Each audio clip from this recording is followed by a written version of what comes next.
Bismillahirrahmanirrahim. Assalamualaikum warahmatullahi wabarakatuh. Perkenalkan, nama saya Ilham. Saya dari kelas C12 Manajemen dengan nomor NPM 10 12 13 14. Di sini saya akan membahas tentang Marifatul Insan.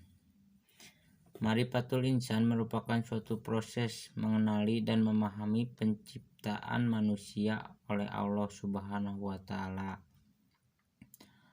Manusia sendiri merupakan makhluk ciptaan Allah yang paling sempurna di antara makhluk Allah lainnya. Manusia berasal dari kata manu yang berarti berakal budi. Manusia terdiri dari 3 unsur, yaitu yang pertama ada kalbu atau hati yang terdiri dari kemauan, keinginan, dan memilih. Yang kedua ada aklu, akal atau ilmu pengetahuan. Yang ketiga ada jasad atau untuk beramal. Jasad sangat mudah dikenali karena jasad dapat dilihat dan diraba serta dirasakan. Dan selanjutnya ada amanah manusia. Amanah yang harus dikerjakan manusia ada 2. Yang pertama amanah al-ibadah atau beribadah kepada Allah Subhanahu wa Ta'ala yang menciptakan manusia. Dan yang kedua ada amanah al-khalifah yang artinya kepemimpinan di muka bumi ini. Nah, jadi manusia diciptakan oleh Allah Subhanahu wa Ta'ala untuk beribadah kepadanya, menuruti segala perintahnya, dan menjauhi larangannya.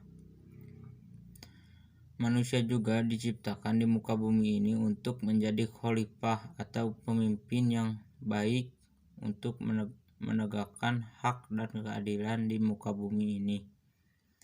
Karena itu, manusia harus senantiasa mencegah kelestarian alam, menghindari permusuhan, dan ketertiban dunia atau bumi ini. Lalu, bagaimanakah dengan proses penciptaan manusia? Proses penciptaan manusia dibagi menjadi 2 tahap, yaitu yang pertama adalah tahap primordial atau manusia pertama, dan tahap yang kedua adalah tahap biologi atau pencipta manusia selanjutnya. Seperti yang kita ketahui, tahap primordial manusia pertama kali adalah Nabi Adam alaihissalam. Allah Subhanahu wa Ta'ala menciptakan Nabi Adam alaihissalam dari tanah. Yang baik berasal dari lumpur, yang hitam yang dibentuk dari tanah liat kemudian dijadikan tanah liat yang berbentuk, lalu ditiupkan ruh. Dan tahap selanjutnya adalah tahap biologi. Dalam proses ini manusia diciptakan dari inti sari tanah yang dijadikannya air mani yang tersimpan dalam tempat yang kokoh atau rahim. Kemudian air mani itu dijadikan darah beku yang kemudian dijadikan segumpal daging, kemudian dibalut dengan tulang belulang, lalu ditiupkannya ruh. Lalu hakikat manusia. Hakikat manusia ada 3. Yang pertama lemah, yang kedua bodoh, dan yang ketiga fakir.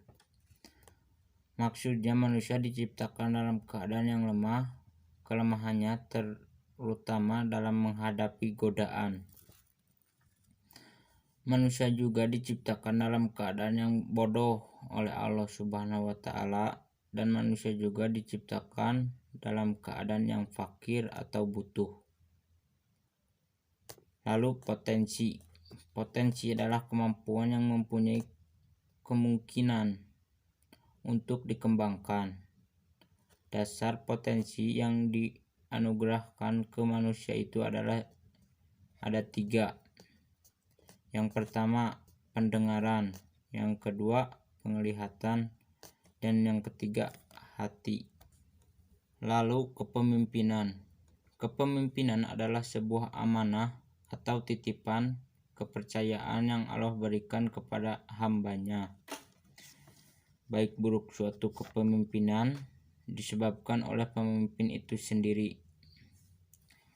Selanjutnya kita masuk ke pembahasan kecerdasan bermisal. Tafakur adalah metode untuk lebih memudahkan mengamalkan ajaran Al-Quran dan hadis. Tujuan tafakur adalah meningkatkan kecerdasan, bukan untuk menjadi pintar.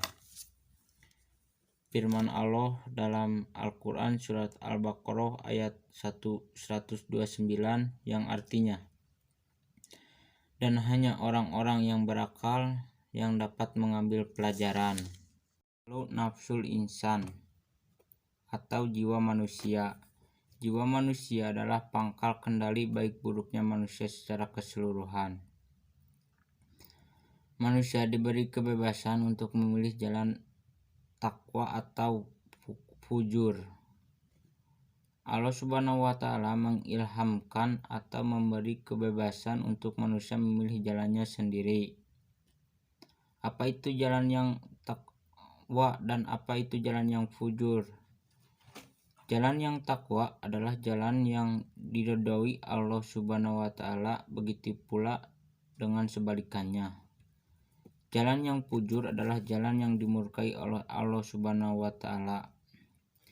Sekian yang bisa saya sampaikan.